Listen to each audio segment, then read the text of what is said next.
All right, Frankie, thank you. May marks National Skin Cancer Awareness Month, and it's estimated 1 in 5 Americans will develop skin cancer by the age of 70. In today's Wellness Wednesday, Dr. Drew Oliveira with Regents is joining us to talk about some tips to protect your skin. Doctor, thanks so much for joining us this morning. My pleasure. So, of course, a big question, why is it so important to protect yourself from the sun?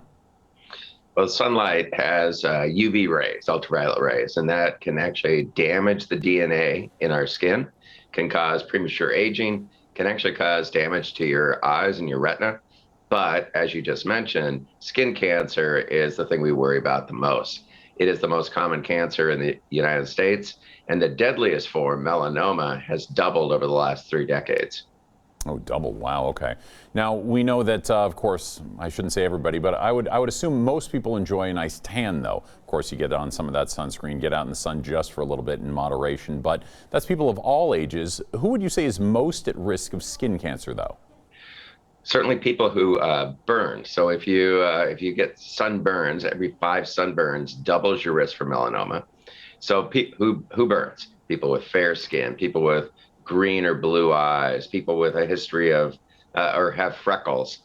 Family history is certainly something to worry about, especially if you've had melanoma. But also other types of locations can change the impact of UV rays. So if you're at high altitudes or even in very, very warm places like tropical places near the equator, that can impact that. And then certain people who may have a weakened immune system, maybe they're going through cancer treatment or have some other immune disorders, can be more susceptible to the UV damage and more susceptible to getting skin cancer. Okay. Now, I think most of us think sunscreen if we're going to go out to the beach or something like that. But what else should we be doing to protect our skin this summer? Well, definitely you want to do sunscreen. And then the most important thing is just to avoid. Right. So we just heard the weather's getting great. People are going to go, maybe down to the river, but, wear a hat, wear sunglasses, wear clothing that can protect you. Those are all really important things to think about as you're trying to protect your skin. And then do that certainly during the hottest part of the day, that 10 to 4 range. And if you are going in the water, you need to reapply sunscreen when you get out. What are some signs of that?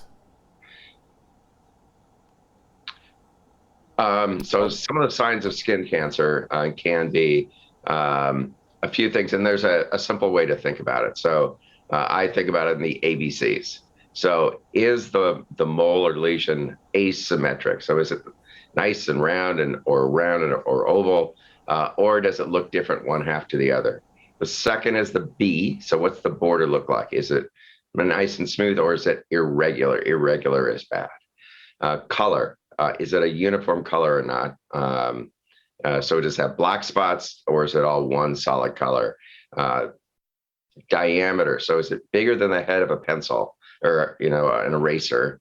And then is it changing or evolving over time? Shape, color, size, all of those things you should go get it checked out. Great tips. Joining me this morning has been Dr. Drew Oliveira with tips on skin cancer and how to avoid it, basically. Doctor, of course, with Regents. Thanks so much for joining us this morning. My pleasure.